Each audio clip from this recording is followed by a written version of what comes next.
Jean-Joseph Boileau, bonjour. Bonjour. Vous êtes conseiller économique pour les grands pays émergents au club du CEPI. Vous êtes cofondateur du Euro-India Economic and Business Group et vous publiez L'Inde au chevet de nos politiques, l'art de la gouvernance selon, pardonnez la prononciation d'avance, l'Artha Shastra de Kautilya. C'est aux éditions du Félin. Alors, vous exhumez un texte qui a 25 siècles sur l'art de la gouvernance. Qu'est-ce qu'on a à apprendre de ce texte ?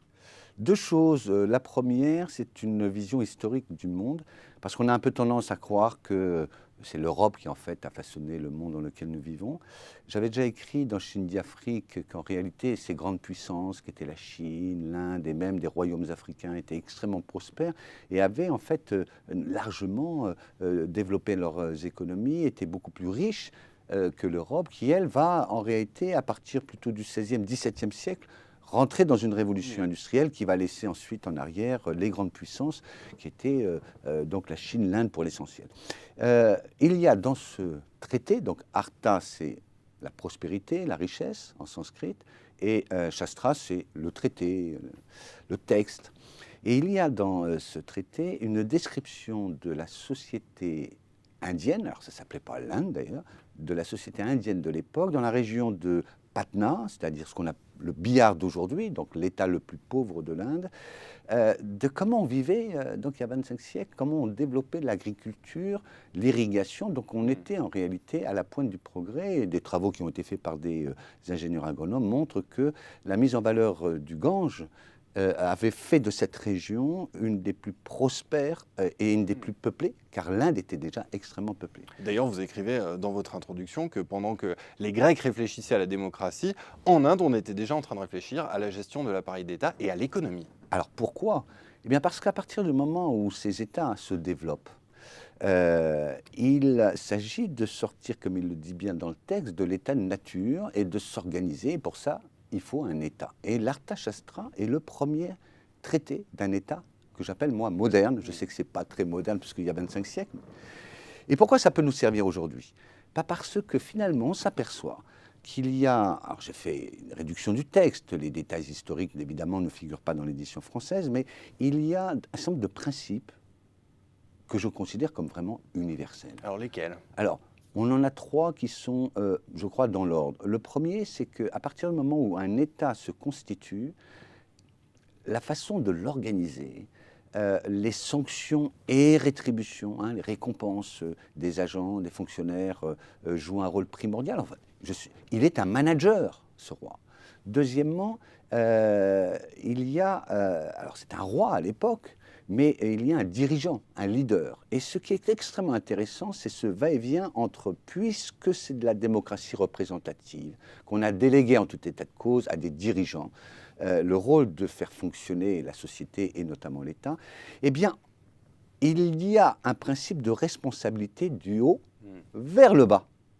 Très souvent, on entend dire que si les dirigeants sont mauvais, c'est parce que les citoyens, finalement, sont mauvais. Non, ce qui est intéressant dans l'Arthashastra, c'est un mécanisme que je crois vraiment universel.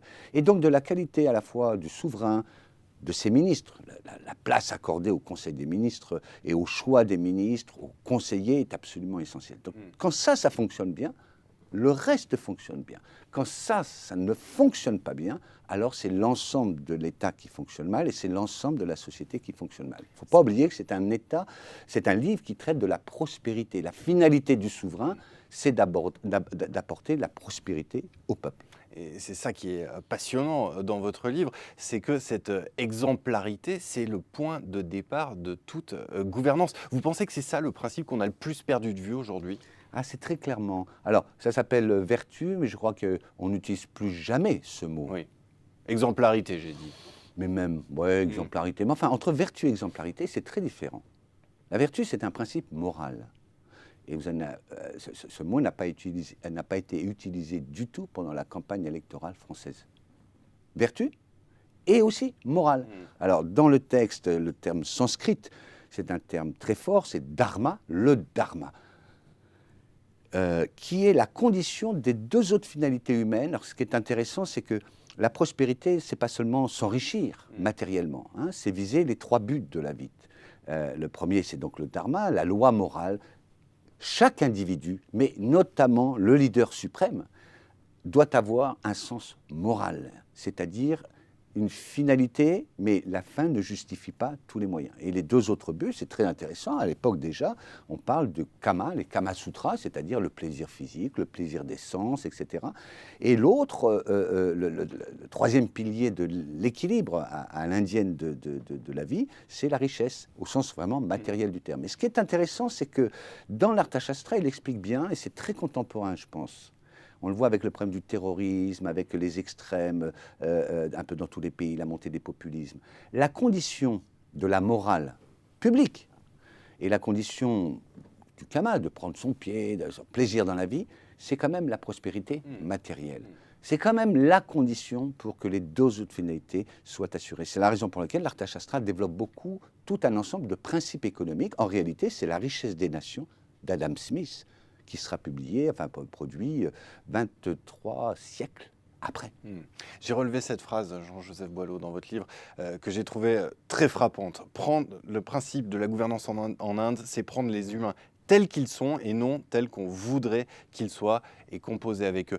C'est ça qui fait que dans ce texte, il y a des constantes qui traversent les âges. Oui, parce que on voit bien que la démocratie occidentale a reposé sur quand même l'idéal, des idéaux. Hein, on pense à Rousseau, on pense au siècle des Lumières, etc. Ça, c'est mauvais, ça.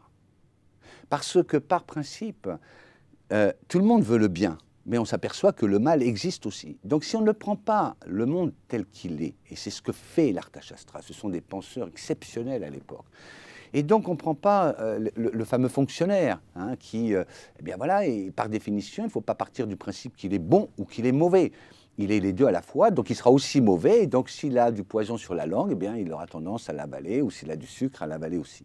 Et donc, prendre les hommes tels qu'ils sont, prendre la vie en société avec toutes ces contradictions, les poser à plat, c'est ce qui permet d'assurer ce qui est quand même l'objectif principal de ce traité, c'est la stabilité tout en obtenant de la prospérité. C'était ça le but de ce traité, c'est pour ça que je dis c'est la richesse des nations d'Adam Smith. Eh bien, merci beaucoup, Jean-Joseph Boileau. Et pour ceux qui veulent aller plus loin, je les invite à découvrir ou à redécouvrir ce texte de l'Arthashastra, un texte donc qui, on peut le dire, 25 siècles plus tard, a traversé les âges. Merci encore. Merci.